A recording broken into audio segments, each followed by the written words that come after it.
Hello everyone and welcome to UGC NET mentor guys. IGNOU PhD के जो form हैं वो आउट हो चुके हैं। अब यहाँ पर लास्ट डेट क्या रहेगी अप्लाई करने की, कौन अप्लाई कर सकता है, इग्नू की डिग्री वैलिड है या फिर वैलिड नहीं है। इग्नू में पार्ट टाइम और फुल टाइम दोनों तरह की पीएचडी होती है। पार्ट टाइम पीएचडी और फुल टाइम पीएचडी में क्या डिफरेंस होता है, किस सब्जेक्ट में कितनी सीट्स अवेलेबल है, अगर आपने नेट क्वालिफाई नहीं किया है तो उस केस में भी आप पीएचडी कर सकते हैं इग्नू से। उसके लिए एक अलग रास्ता है, वो क्या रास्ता है, प्लस इग्नू की फीस कितनी लगती है पीएचडी करने की। इसके अलावा हम यहाँ पे ये भी डिस्कस करेंगे कि फेलोशिप कितनी मिलेगी अगर आप इग्नू से पीएचडी करते हैं। तो ये सारी जो चीजें हैं आज की इस वीडियो में हम डिस्कस करने वाले हैं। एक एक करके मैं आपको सारी चीजें एक्सप्लेन करूंगा, ऑफिशियल इन्फॉर्मेशन के थ्रू बताऊंगा। जो ऑफिशियल इन्फॉर्मेशन निकल के आई है इग्नू की तरफ से उसके बारे में डिस्कस करेंगे हम। बट इससे पहले हम वीडियो में आगे बढ़े, मैं बता दूंगी गाइस, मैं आपको डेली बेसिस पर रिवीजन सीरीज 4.0 के थ्रू एग्जाम टारगेटेड रिवीजन करवा रहा हूँ फॉर यूजीसी नेट पेपर 1। तो गाइस मेक श्योर आप इस रिवीजन सीरीज को जरूर फॉलो करें, बिकॉज हम इस सीरीज में केवल हम इंपॉर्टेंट और एवरग्रीन टॉपिक्स को ही कवर कर रहे हैं। इस सीरीज से आपको एग्जाम में डायरेक्ट क्वेश्चन तक देखने को मिल सकते हैं, बिकॉज यहाँ पर हम ना सिर्फ रिवीजन कर रहे हैं बल्कि टू द पॉइंट और एग्जाम टारगेटेड रिवीजन कर रहे हैं, जो कि पेपर 1 में अच्छा स्कोर करने में डेफिनेटली आपकी हेल्प करने वाली है। तो गाइस इस सीरीज का लिंक मैं description box and comment box में अवेलेबल करवा दूंगा, तो मेक श्योर आप इस सीरीज को जरूर फॉलो करें। इससे जो आपकी प्रिपरेशन है वो अच्छे से होती रहेगी मिनिमम टाइम में। तो गाइस देखिए, इग्नू ने अपना जो इन्फॉर्मेशन बुलेटिन है वो इशू कर दिया है जुलाई 2026 सेशन के लिए।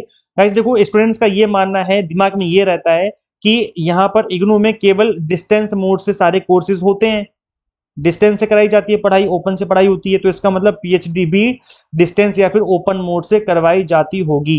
तो गाइस देखो, इंडिया में कोई भी यूनिवर्सिटी आपको पीएचडी ओपन से या डिस्टेंस से नहीं करवा सकती है, यूजीसी ने अलाउ ही नहीं किया है। पीएचडी आपकी डिस्टेंस और ओपन से होती ही नहीं है। पीएचडी केवल दो तरह की होती है, या तो फुल फुल टाइम पीएचडी होती है या फिर पार्ट टाइम पीएचडी होती है। फुल टाइम का मतलब है कि जैसे आप कॉलेज जाते हो, स्टार्टिंग में आपको 6 महीने कोर्स वर्क के लिए रेगुलर जाना पड़ता है, उसके बाद फिर आपको जाना पड़ता है जब आप रिसर्च का काम करते हो, वो तब जाना पड़ेगा। हफ्ते में 2 दिन, हफ्ते में 3 दिन, इस तरीके से जाना पड़ता है। जैसे आपको गाइड आपको बुलाएंगे उसके अकॉर्डिंग आपको जाना पड़ेगा।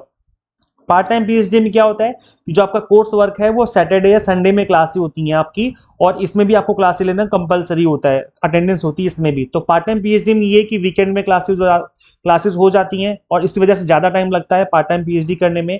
और अगर आप रेगुलर पीएचडी करते हो तो फुल टाइम पीएचडी होती है, मतलब आपकी डेली बेसिस पे क्लास होती है और आपकी जो पीएचडी वो जल्दी फिनिश हो जाती है। तो बस ये डिफरेंस है, बाकी सब कुछ सेम है। और इग्नू दोनों तरह की पीएचडी ऑफर करता है, पार्ट टाइम और फुल टाइम, दोनों दोनों तरह की जो यहाँ पर फॉर्म है वो निकले हुए हैं। ठीक है, अब गाइस देखो, यहाँ पर जो ऑनलाइन एप्लीकेशन है वो 10 जून से स्टार्ट हुई है। आज 14 जून है जब मैं इस वीडियो को बना रहा हूँ, इट मीन अभी रिसेंटली फॉर्म फिलिंग स्टार्ट हुई है। 1 जुलाई तक आप फॉर्म फिल कर पाएंगे, तो इट मीन अभी आपके पास सफिशियंट टाइम है। Date of closure of online application 1 जुलाई है, तो अभी 14 जून है, मतलब अभी आपके पास 15-16 दिन के आसपास अच्छा खासा टाइम है, आप आराम से अप्लाई कर सकते हो। मैं आपको टाइम से ही वीडियो बना करके दे रहा हूँ। चलो गाइस, हम एक एक करके डिस्कस कर लेते हैं कि कितनी सीट्स अवेलेबल हैं और किस तरीके से जो है आपके यहाँ पर पीएचडी होने वाली है। देखो गाइज, आपका जो कोर्स वर्क होता है पीएचडी में, उसमें आपको रेगुलर जाना ही पड़ता है। अगर आप रेगुलर पीएचडी करोगे उसमें आपकी 80% जो अटेंडेंस है वो मैंडेटरी होती है। तो ये है, बाकी आपको पता है कि मिनिमम टाइम कितना लगेगा पीएचडी करने में, मैक्सिमम कितना लगेगा। तो यहाँ पे देखो, फुल टाइम और पार्ट टाइम दोनों तरह की पीएचडी जो है वो 2 कैटेगरी में ऑफर कर रहा है इग्नू आप सभी को। यहाँ पर गाइज देखिए, मिनिमम आपका जो टाइम लगेगा पीएचडी करने में वो 3 इयर्स का है, और मैक्सिमम 6 इयर्स में आपको कंप्लीट करनी होती है अपनी पीएचडी। ये है, बाकी आपको एक्स्ट्रा टाइम मिल जाता है अगर आप पीडब्ल्यूडी कैटेगरी से हो या फिर कोई अदर प्रॉब्लम है आपके साथ, तो उस केस में एक्स्ट्रा टाइम भी आपको दे दिया जाता है। अगर आप पार्ट टाइम पीएचडी करना चाहते हो तो उस केस में फिर आपको एनओसी लाना पड़ता है, नो ऑब्जेक्शन सर्टिफिकेट, अपने एम्प्लॉयर से जहाँ पे आप काम कर रहे हो, जिस वजह से आप रेगुलर पीएचडी नहीं कर सकते, तो वो आपको इंटरव्यू के टाइम पे देना मैंडेटरी होता है। अब गाइस देखो, यहाँ पर जो एडमिशन का क्राइटेरिया है वो ये रखा गया है कि अगर आपने नेट क्वालिफाई जेआरएफ क्वालिफाई कर रखा है तो भी आप अप्लाई कर सकते हो, और जेआरएफ क्वालिफाई कर रखा है आपने और पीएचडी करते हो, उस केस में कैटेगरी 1 में आप आते हो, आपको फेलोशिप मिलती है 40,000 रुपीज पर मंथ। आपको स्टार्टिंग में फर्स्ट मंथ से ही आपको 40,000 रुपये मिलना स्टार्ट हो जाते हैं हर महीने। अगर आपकी कैटेगरी नंबर 2 है, eligible for assistant professor and PhD, तो उस केस में आप यहाँ पर अप्लाई कर सकते हो एडमिशन के लिए। कैटेगरी 3 होती है केवल एलिजिबल फॉर पीएचडी ओनली वाली, जो 3rd कैटेगरी होती है यूजीसी नेट एग्जाम की। इसके अलावा अगर आपने यूजीसी नेट एग्जाम में अपीयर ही नहीं किया है तो उस केस में भी आप एडमिशन ले सकते हो। उसके लिए आपको यहाँ पे अलग से एंट्रेंस एग्जाम देना होता है, यूनिवर्सिटी लेवल एंट्रेंस एग्जाम होता है, उसके बाद आपका इंटरव्यू होता है, जिसके बेसिस पे जो है आपका सिलेक्शन होता है पीएचडी एडमिशन में। तो ये 4 कैटेगरी में एडमिशन है। अगर आपने नेट क्वालिफाई नहीं कर रखा है तो भी आपके पास मौका है, इस एंट्रेंस में अपीयर करना है और आपका जो सिलेक्शन है वो हो जाएगा। और एंट्रेंस भी ऐसा नहीं कि बहुत टफ आता हो, बहुत ही मतलब ऐसा नहीं कि बहुत ज्यादा टफ पेपर बना दिया हो, बहुत ही ठीक ठाक पेपर आता है। ऐसा नहीं कि बहुत टफ हो, बहुत ज्यादा इजी भी नहीं है, ठीक ठाक पेपर आता है। आपके जो सब्जेक्ट उसमें से क्वेश्चन बनते हैं, प्लस रिसर्च मैथोलॉजी से क्वेश्चन बनते हैं। मैं आपको बता दूंगा अभी नीचे इसके बारे में। वैसे गाइस मैं बता दूं कि एंट्रेंस टेस्ट के रिगार्डिंग इसमें दो तरह की चीजें पूछी जाती हैं। एक होता है रिसर्च मेथोडोलॉजी, 50% की वेटेज होती है, और 50% की वेटेज होती है आपकी सब्जेक्ट की, जिस भी सब्जेक्ट में आप अपीयर करने जा रहे हो उसकी 50% की वेटेज होती है। तो रिसर्च मैथोलॉजी के एग्जाम टारगेटेड नोट्स मेरे पास अवेलेबल है। याद रखिए, रिसर्च मैथोलॉजी रिसर्च एप्टीट्यूड नहीं है। जो आपका यूजीसी नेट एग्जाम में रिसर्च एप्टीट्यूड होता है उसमें बहुत थोड़े से टॉपिक है, थोड़ा सा ही सिलेबस है, लेकिन रिसर्च मैथोलॉजी काफी इन डेप्थ क्वेश्चन बन जाते हैं कई बार यहाँ से। तो रिसर्च मैथोलॉजी के मैंने आपके लिए नोट्स अवेलेबल करवा रखे हैं। अगर आप चाहें तो इन नोट्स को अवेल कर सकते हैं। मेरा नंबर ले लीजिए 8802919803। कृपया करके कॉल ना करें, क्योंकि कई बार मैं बिजी होता हूँ, मैं क्लास ले रहा हूँ तो मैं कॉल पिक नहीं कर पाता हूँ।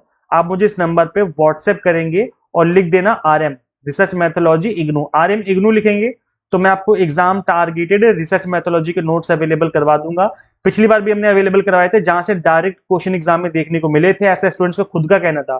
गाइस बिलीव मी, एक एक टॉपिक हमने टू द पॉइंट और एग्जाम टारगेटेड हमने इसमें अवेलेबल करवाया हुआ है रिसर्च मेथोलॉजी नोट्स में। तो आप इस नंबर पर मुझे व्हाट्सएप करेंगे, मैं आपको अवेलेबल करा दूंगा। एक नॉमिनल सी फीस है, याद रखिए फ्री नहीं है, फीस है, और बहुत थोड़ी सी फीस, ऐसे नहीं कि बहुत ज्यादा फीस हो। इस फीस को पे करके आप इन नोट्स को अवेल कर सकते हैं। ये नोट्स आपको हम इजीली अवेलेबल करवा देंगे। ठीक है, अब गाइस आगे देख लेते हैं। जो आपका इंटरव्यू होगा सिलेक्शन प्रोसीजर में, तो उसमें अगर आपने जेआरएफ क्वालिफाई कर लिया है तो उस केस में आपका डायरेक्ट इंटरव्यू होगा और इसी की वेटेज बनेगी, आपका डायरेक्ट इंटरव्यू हो जाएगा। अगर आपने नेट क्वालिफाई कर रखा है तो उस केस में 70% होगी आपके स्कोर की, नेट के स्कोर की 30% वेटेज होगी आपकी इंटरव्यू की। और कैटेगरी फोर्थ है जिसमें 50%। अच्छा, कैटेगरी सेकंड थर्ड दोनों ही इस वाली कैटेगरी में आ चुके हैं, जहां पर 70-30 का रेशियो रखा गया है।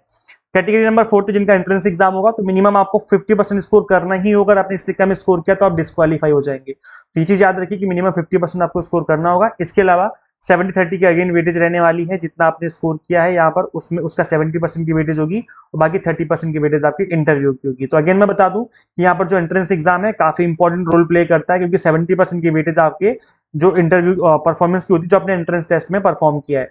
तो अगर आपने इसमें अच्छा परफॉर्म कर लिया तो इंटरव्यू में अगर आपके कम नंबर भी आते हैं तो भी आपका हो जाएगा। तो इसलिए एंट्रेंस टेस्ट में अगर आपने अच्छे नंबर स्कोर किए हैं तो वो आपको एडवांटेज देता है एडमिशन में। तो आपको अच्छे से पढ़ना चाहिए एंट्रेंस टेस्ट के लिए। अब गाइस देखिए, जो इंटरव्यू होगा वो आपका दिल्ली में होगा, मैदानगढ़ी जो इसका मेन कैंपस है वहीं पे आपको आना होगा इंटरव्यू देने के लिए, हेडक्वार्टर में ही। और इंटरव्यू में जनरली इस तरह के क्वेश्चन पूछे जाते हैं रिसर्च मैथोलॉजी से। अगर 10 क्वेश्चन पूछे गए तो 4 क्वेश्चन रिसर्च मैथोलॉजी से होंगे, 4 क्वेश्चन आपके सब्जेक्ट से होंगे और 2 क्वेश्चन आपकी कम्युनिकेशन स्किल से भी पूछे जा सकते हैं। तो ये इस तरह के जो क्वेश्चन होते हैं वो मिले जुले क्वेश्चन रहते हैं आपके। ये आपको डॉक्यूमेंट्स वगैरह आपको लेके चलना होगा, इसमें से जो भी आपका आईडी प्रूफ आपके पास हो वो आपको लेके चलना है। फोटो आईडी प्रूफ आपके पास होना जरूरी है। गाइस हम बात कर लेते हैं एलिजिबिलिटी की कि कौन अप्लाई कर सकता है यहाँ पर पीएचडी में। तो अगर आपने 1 ईयर का मास्टर डिग्री कर रखी है, 4 साल का ग्रेजुएशन कर रखा है तो आप अप्लाई कर सकते हैं। या फिर आपने 3 साल का ग्रेजुएशन कर रखा है और 2 साल वाला आपने कर रखा है पोस्ट ग्रेजुएशन, यानी कि 3 साल का ग्रेजुएशन 2 साल का पोस्ट ग्रेजुएशन, तब भी अप्लाई कर पाएंगे। या 4 साल का ग्रेजुएशन या फिर 1 साल का पीजी हो तो भी आप अप्लाई कर पाएंगे। दोनों ही केस में आपके मिनिमम 55% मार्क्स आने जरूरी है, इस बात का आपको ध्यान रखना है, क्योंकि इसके बिना फिर आपका एडमिशन नहीं होगा। पीजी में आपके मिनिमम 55% मार्क्स आने जरूरी है और 5% रिलैक्सेशन दिया जाएगा SC ST OBC को। तो ये है मिनिमम क्राइटेरिया है आपका। इसके अलावा अभी आपको पता है कि एनईपी के अकॉर्डिंग अगर आपने 4 साल का ग्रेजुएशन कर रखा है विद मिनिमम 75% मार्क्स या उससे ज्यादा, तो आप डायरेक्ट अप्लाई कर सकते हो पीएचडी के लिए। तो यहाँ पर उन एस्पिरेंट्स को एडवांटेज मिल सकता है जिन्होंने 4 साल के ग्रेजुएशन कर रखा है और 75% मार्क्स से ज्यादा स्कोर किया हुआ है, तो उनको यहाँ पर एडवांटेज देखने को मिल सकता है। अब गाइस देखो, यहाँ पर एप्लीकेशन फीस जो है थोड़ी बढ़ा दी गई है। पहले यहाँ पर 1050 रुपये हुआ करती थी एप्लीकेशन फीस, लेकिन अब इस साल से 2000 रुपये रखी गई है एप्लीकेशन फीस। तो ये नॉन रिफंडेबल है, इतनी आपकी एप्लीकेशन फीस आपकी लगेगी। वैसे मेरा ये मानना है कि इतनी ज्यादा एप्लीकेशन फीस नहीं लेनी चाहिए। 500 रुपये या बहुत ज्यादा तो 1000 रुपये एप्लीकेशन होनी चाहिए, इससे ज्यादा एप्लीकेशन फीस नहीं होनी चाहिए। एक तो गवर्नमेंट यूनिवर्सिटी है, तो गवर्नमेंट की तरफ से वैसे फंड आता है आप लोगों को इतना सारा, तो 2-2 हजार रुपये लेने की क्या जरूरत है। बच्चे इतने वैसे परेशान रहते हैं, जॉब नहीं होती है, आगे पढ़ाई करनी है, तो फिर भी कितना नहीं लेनी चाहिए फीस। मुझे ऐसा लगता है। आपकी क्या व्यूज आप कमेंट सेक्शन में बता सकते हैं। अब हम बात कर लेते हैं कि कितनी सीट्स अवेलेबल हैं किस सब्जेक्ट में। तो गाइस देखो, यहाँ पर सब्जेक्ट लिखा हुआ है साइकोलॉजी में टोटल जो है 14 सीटें अवेलेबल हैं।